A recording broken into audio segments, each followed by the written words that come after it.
hecho, quiero abrir el melón del que yo creo que es uno de tus temas estrella, que son los Anunnaki, Vale. los que podrían haber sido los dioses que crearon a la humanidad, ¿no? Y lanzamos una gran pregunta, una gran incógnita, porque al final es, ¿de dónde viene la humanidad? Claro. Y hay gente que encuentra la respuesta en estos seres, ¿no? Entonces, yo ya te digo, a mí me pillas aquí muy verde. Yo me he tenido que apuntar la palabra porque luego si no es un trabalenguas, los Anunnaki. Vale. ¿Qué es esto de los Anunnaki?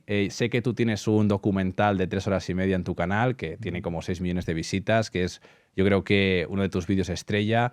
Tienes por eso también allí horas y horas de investigación. Me comentaste que estuviste como 2 años para terminar haciendo este documental. Entonces me gustaría que me expliques qué descubriste de esa investigación y que también sea como una invitación a la gente a saber un poco más acerca de todo lo que ha pasado antiguamente en la Tierra, porque claro, venimos aquí de que nos explican 4 cosas, pero luego la gente empieza a investigar y descubre que quizá todo lo que nos han dicho no era tal cual así. Mi investigación nace hace ya muchos años, era el 2013, 2014, cuando me encontré la temática por primera vez.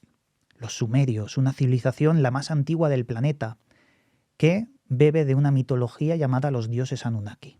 Lo encontré en internet como temas de conspiración. ¿Por qué? Pues porque hubo un economista y no lingüista, porque fue confundido con lingüista, llamado Zecharia Sitchin.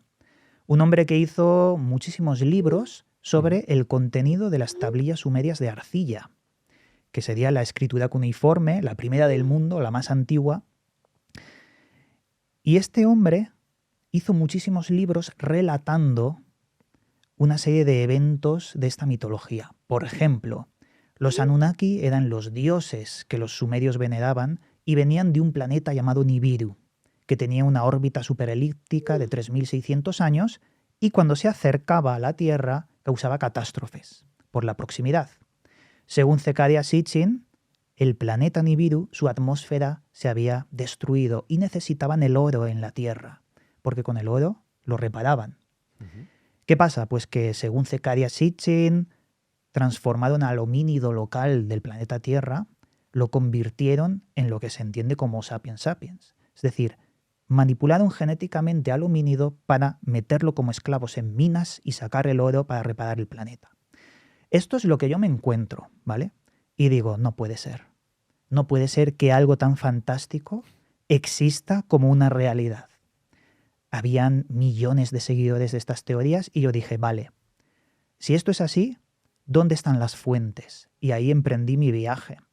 Me fui a un montón de lugares, busqué las tablillas en el British Museum y en el Vaticano también, porque ahí hay muchísimas, y contacté con un montón de personas estudiosas de este tema. Por ejemplo, Federico Lada Peinado, un profesor de la Complutense de Madrid, un hombre que ha estado toda su vida traduciendo las tablillas.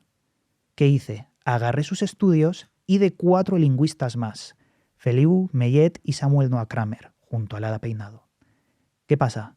Que ellos habían hecho una traducción literal de las tablillas, las 4 versiones eran idénticas, pero la de Zecharia Sitchin no era totalmente diferente a las de 4 lingüistas académicos. Los libros de Sitchin son diálogos entre dioses sumerios. Bajamos de la tierra, y Enki o Enlil, que son 2 de los dioses, tienen como su diálogo. Y en las tablillas sumerias no hay diálogos por ninguna parte. Hay, donde están destruidas, los lingüistas académicos ponían palabras ilegibles. Con esto te quiero decir que Zecharia Sitchin se inventó toda la temática para vender libros. El caso que en la investigación de estos lingüistas descubrí que habían cosas muy interesantes que podría relacionarse con una visión extraterrestre de esos dioses Anunnaki, como algo que intentaba transmitir Sitchin, pero que fabuló de formas tremendas. Claro, entonces hice ese documental. Tardé 2 años en hacerlo. Y esto me permitió sentar unas bases de la temática que fueron cambiando en otros canales, en otros foros de la temática Anunnaki. Tomaron mis investigaciones para redescubrir exactamente el tema. Y ahí hay pues un montón de cosas que se abren en cuanto a qué es lo que dicen estos lingüistas que es más real que Sitchin. ¿Y qué hay de real así que sea como ya como corroborado? O que tú digas, hay fuentes suficientemente sólidas como para pensar de aquí hay un filón del que tirar. Hay que entender que no todo es sumerio en Mesopotamia. Hay unos periodos muy interesantes que son la proto-sumeria, que nace en los asentamientos de Ubeit-Ubait hace unos 7.000 años, quizás un poco más, donde aparecen las primeras representaciones de la forma física de estos seres Anunnaki. Y son reptiles con la cabeza muy alargada, amamantando a un ser más pequeño. O sea, mezclan el mamífero con el reptil. Son las primeras y únicas representaciones de la forma exacta de cómo los sumerios entendían lo que estaban haciendo como una nueva mitología, que sería los dioses Anunnaki. Pero algo pasa. Cuando nace Sumeria después de ese periodo, las representaciones son de seres un poco más sobrenaturales, sin forma, pierden la forma reptiliana. ¿Por qué? Pues porque yo sospecho que hubo un contacto con seres quizás de otro planeta en la proto-Sumeria. Fue un contacto breve quizás. Instruyeron al hombre, intentaron enseñarle una matemática que acabó en el esoterismo de hoy en día, incluso en la masonería. Pero eso es otro tema. Y luego en Sumeria esos seres ya no aparecieron, pero recordaban el contacto anterior. Se volvieron más representaciones de hombres con barba, hombres mucho más humanos. Luego tenemos el periodo acadio. Los acadios beben de los sumerios cuando los sumerios desaparecen, no se sabe muy bien por qué. Y se encuentran una escritura tan compleja que tuvieron que adaptarla y hacer la cuneiforme más sencilla. No tiene sentido que un lenguaje nazca tan complejo y no puedan leerlo las posteriores civilizaciones. Tuvieron que adaptarlo para hacerlo más sencillo. Los acadios cambiaron toda la mitología. Decidieron sembrar el germen del monoteísmo. Se inventaron la figura de un dios llamado Marduk. Hay relatos sumerios donde se habla de los 50 nombres de Marduk. Es un ejercicio metafórico para sentar el cimiento del germen del monoteísmo, porque en los Anunnaki hay muchísimos dioses. Y bueno, ahí empezó ya a diluirse la esencia de lo que de verdad fue en la protosumeria, ese contacto con seres que quizás existió. Claro, a mí lo que me parece muy curioso, y eso también es una cosa que luego cuando abramos el melón de Egipto vamos a tocar, y es el de ver cómo en civilizaciones mucho más antiguas que las que hoy día tenemos, de repente tienen lenguajes mucho más complejos, Sí. o una matemática más compleja, o un conocimiento más complejo, una arquitectura más compleja, y es ¿cómo se puede dar esto? ¿Cómo puede ser que los sumerios más antiguos tuvieran una escritura mucho más compleja y luego los que se encuentran eso dicen, hey, espera, relájate, vamos a simplificarlo porque esto no hay quien lo entienda? Claro. De hecho, ellos mismos te dan la solución. ¿De dónde obtuvieron ese conocimiento? De los seres que bajaron de las estrellas. Eso lo dicen ellos. Y claro, es como si alguien estuviera observando la humanidad y le dio las primeras piezas, el lenguaje o la escritura compleja, para poder almacenar el conocimiento y preservarlo. Claro, eso es lo importante. De hecho, justamente la escritura yo creo que es, junto con la rueda que se dice que es el gran invento, para mí la escritura realmente es el gran invento de la humanidad porque te permite, como dices tú, almacenar el conocimiento y trasladarlo a futuras generaciones. Claro. Entonces, claro, qué curioso que una civilización tan antigua justamente ya tenga la escritura desbloqueada, ya pueda ir pasando el conocimiento, ya pueden ir avanzando. Es como, a ver, aquí alguien ha venido a ayudarte. O sea, ha venido tu hermano mayor, te ha dicho, mira, tío, te voy a explicar cómo va el juego. Claro. Y te ha dado las pistas, ¿no? Entonces, me parece curioso. También decías que venían estos seres de otro planeta, pero un planeta que podía interactuar con la Tierra. Entonces, ¿está técnicamente ese planeta en el sistema solar? Vale. ¿O qué ha pasado con este planeta? Esa es una de las fábulas de Zecaria Sitchin. Cuando se habla de Nibiru, esto es lo que se inventó. Vale. Nibiru no aparece en las tablillas sumerias. Aparece una vez y no son sumerias, son acadias. Nibiru hace referencia a una estrella que está en el norte. Y los investigadores como Lara Peinado dicen que podría ser la estrella polar. Pero no hay ninguna referencia real en las tablillas sobre que estos seres vienen de Nibiru.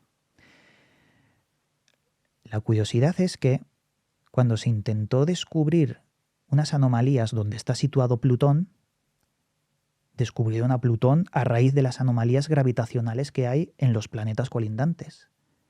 Lo llamaban planeta X y coincide con las teorías que yo creo que son falsas de Sitchin. Yo creo que como coincidió en época, quizás conocía el bagaje científico de que había algo que estaba alterando los planetas y tomó eso para sus obras. Porque hay una coincidencia, hay algo. De hecho, en la actualidad la ciencia ha descubierto que en esa posición más allá de Plutón debe haber algo que han tildado como planeta 9, porque está alteando las órbitas, hay una... Planeta 9. Ahora dicen que podría ser un agujero negro o es una incógnita que ha perdurado muchos años. Pero a la pregunta de si vienen de Nibiru, no vienen de Nibiru porque no están las tablillas. La fuente no lo dice. Y dentro de toda la cultura de la civilización de los sumerios, aparte de tener todas estas figuras, estos seres, digamos que esto al final también se ve en otras civilizaciones. Todos Sí. siempre han tenido figuras de dioses, etcétera, que podría ser inventiva al final o sus propias religiones y sus interpretaciones.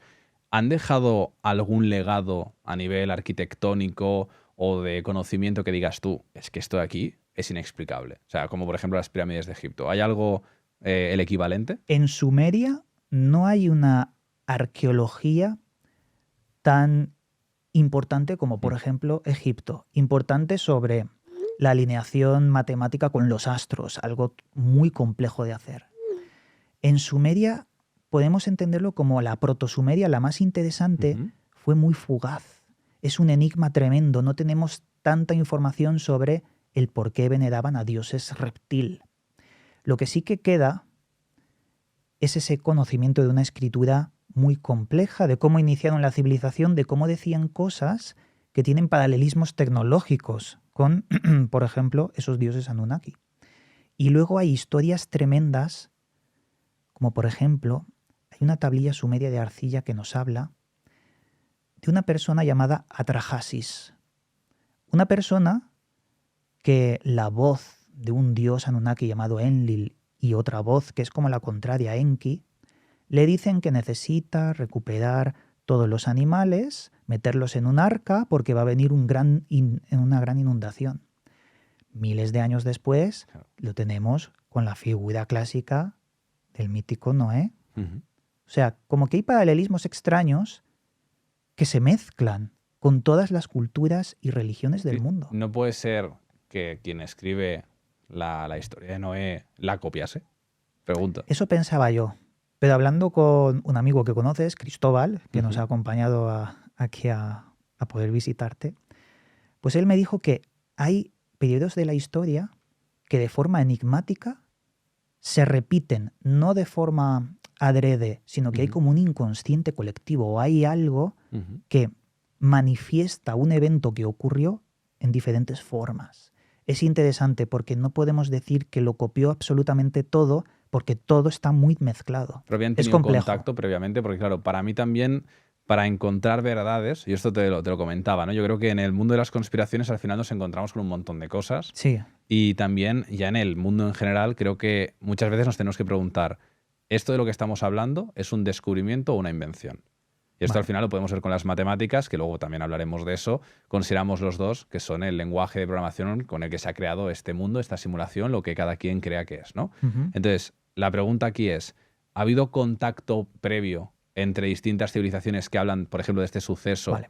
¿Sí o no? Porque claro, si no, es que realmente hay otros indicios de que a lo mejor, estando en momentos diferentes o en etapas diferentes, se han encontrado con el mismo suceso. Esto yo creo que se puede explicar con la figura de los llamados 7 sabios.